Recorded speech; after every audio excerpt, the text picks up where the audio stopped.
I'm not your bro. I'm not your man, and I'm not to be interrupted when I'm speaking. Just because you're unsatisfied with the way that I ruled, then that's not my problem. City of Detroit versus Christopher Perry Lewis, case number SP 151-06611. Appearance for the record, please. Sherika Harris on behalf of Mr. Lewis. Please state your name for the record.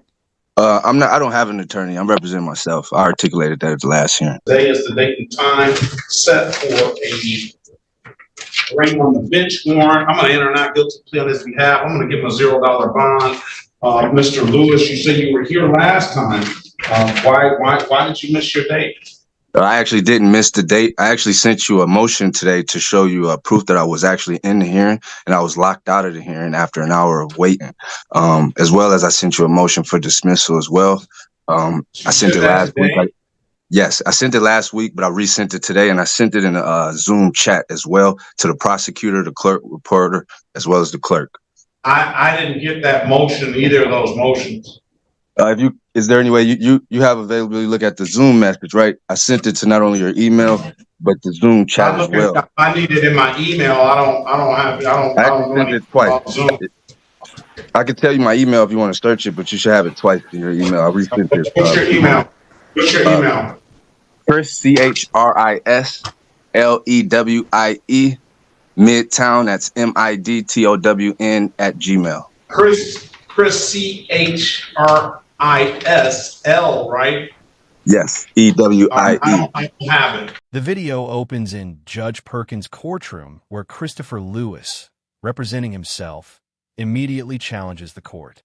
He claims he was locked out of a previous hearing and insists his motions must be heard.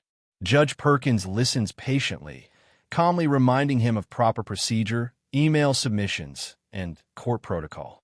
Lewis tries to argue his way around the rules, clearly frustrated, while Perkins maintains composure.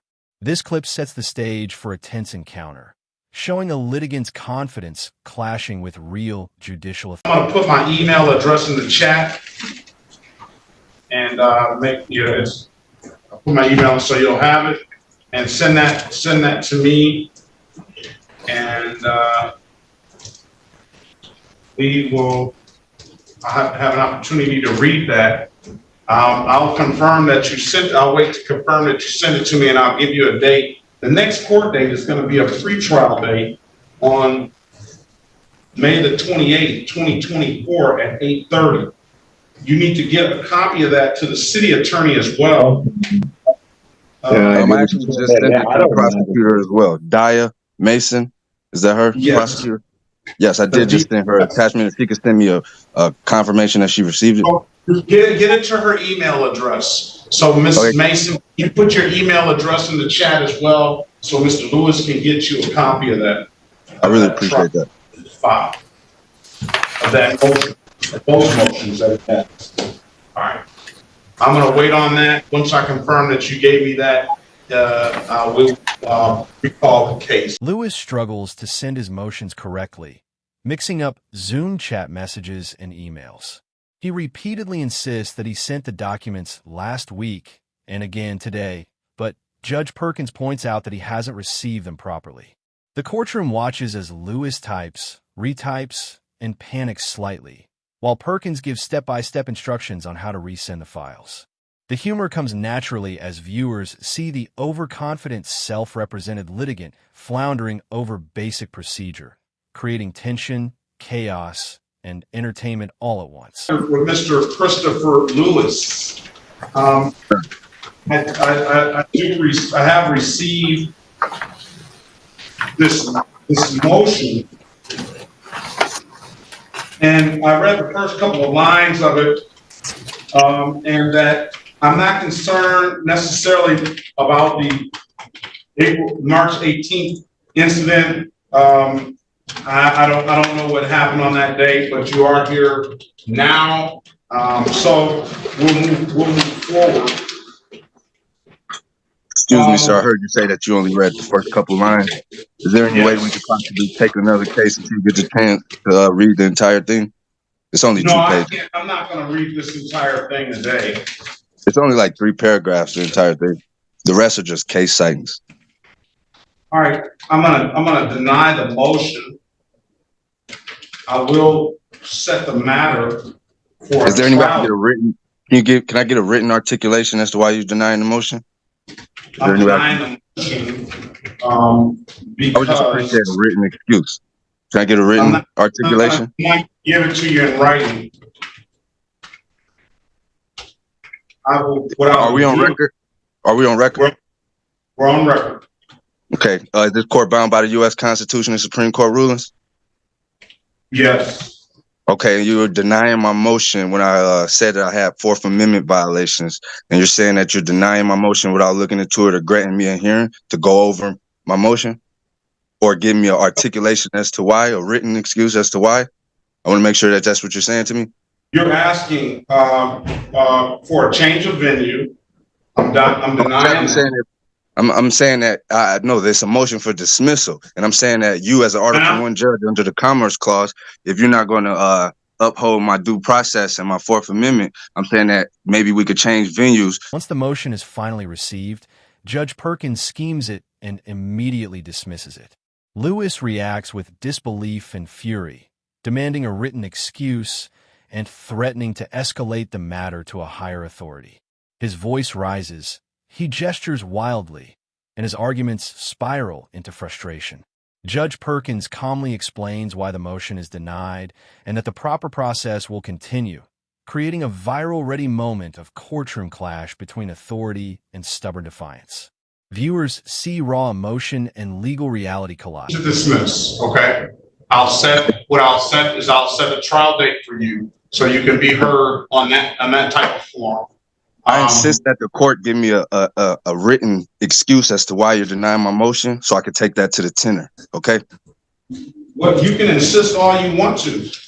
Okay, I appreciate that, but I'm telling you, you're telling me today why you're not going to look into it or give me a hearing, as so I can go over the evidence that I have to present to go with my motion. You don't want to do any of that, so I'm just asking that you can give me a written excuse that I could go take and complain against you on, because that's violating my due process. You didn't even give me the chance to say we're going to schedule a evidentiary hearing or something like that. You're going to sit up here and disregard that when I made genuine claims and put genuine evidence in there.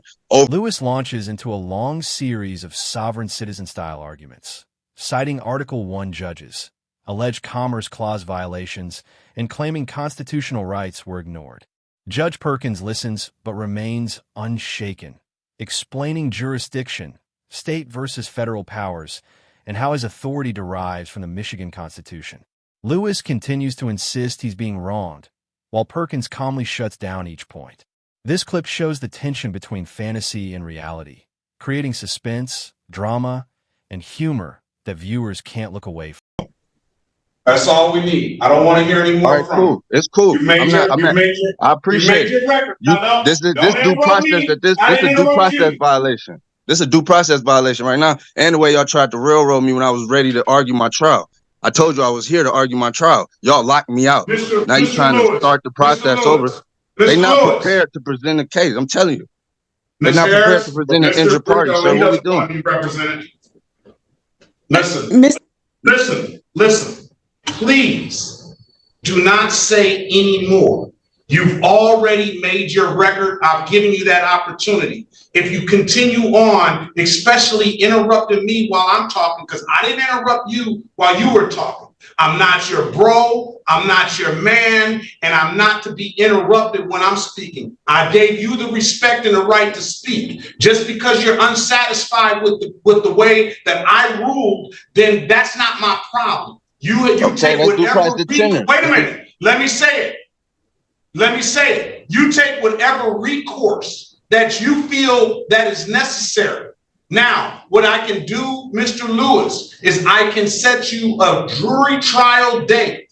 And at that jury trial date, you will have the opportunity to represent yourself or do whatever you want to do and put all your proof and read the couple of paragraphs that you made most of the paragraphs was referencing the incident on March 18th, as you and I'm not even debating or disputing it. I said I'm not concerned about March 18th or any missed date. I said that the most of what you're saying is in the it's not you know, I'm not even going to hold you to that, but in paragraph 2. Moreover, I want to emphasize that the initial charge against me in this court is fraudulent. I don't know that to be the case. That's why I'm giving you an opportunity to have a jury trial, and they can make the determination. Neither the complaining witness or the prosecution is prepared at any point of this case to present an injured party or any reported damages/losses. So it becomes abundantly clear that every proceeding taking place is strictly an attempt to seek funds where there is no crime and not seek real justice. So we are giving you real justice, because if you say that there's been no crime, then you have a right to a trial. And that's what I'm giving you. So I was assaulted, detained, and my property illegally searched and seized with no suspicion of crime at the hands of the complaining witness, Joshua Martin, and assisting officers. I do not consent to these fraudulent proceedings and demand that the court dismiss the charge immediately with the appropriate remedies. And I'm dismissing the motion based on that, because I am giving you a proper forum to argue your case, or allow me the right to change the proper venue of federal court where my U.S. constitutional rights will be upheld and not disregarded by Article 1 judge under the Commerce Clause. I don't understand. Despite all objections, Judge Perkins sets a jury trial for Lewis, explaining he will have the chance to present evidence to a jury of his peers. Lewis mocks the idea, sarcastically calling the jury a bunch of third graders, but Perkins remains firm and professional. The courtroom sees the contrast, a judge enforcing procedure versus a litigant flailing in disbelief. This clip is perfect for viral attention because it captures absurdity, tension, and the humor of a courtroom showdown all in Corpus delicti, there can be no sanction or penalty imposed on one because of the U.S. constitutional right. Louisville versus Motley, 211 U.S. 149, South 29 S period court CT 42. Any tribunal court finds absence of proof of jurisdiction over a person or subject matter, the case must be dismissed. The accuser bears the burden of proof beyond a reasonable doubt. All right, so I'm dismissing the motion. All right, and you can get a copy of that record on of what we just made by going through the proper channels of the court to get the court reporter to produce that record.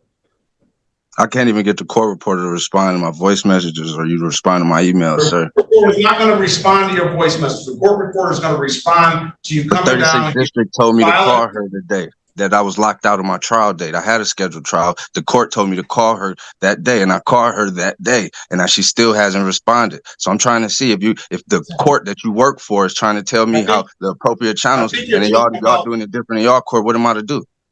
I think you're talking about the court clerk and not the court reporter. This is a distinct. Yeah, I was told to call the clerk the day that I was locked out, the moment I was locked out. We've moved past that getting locked out. But that was my trial date. Yeah, so I'm giving you another. How soon can I get another trial date, sir? How soon can I get another trial date? That's what I'm asking. At 9 a.m.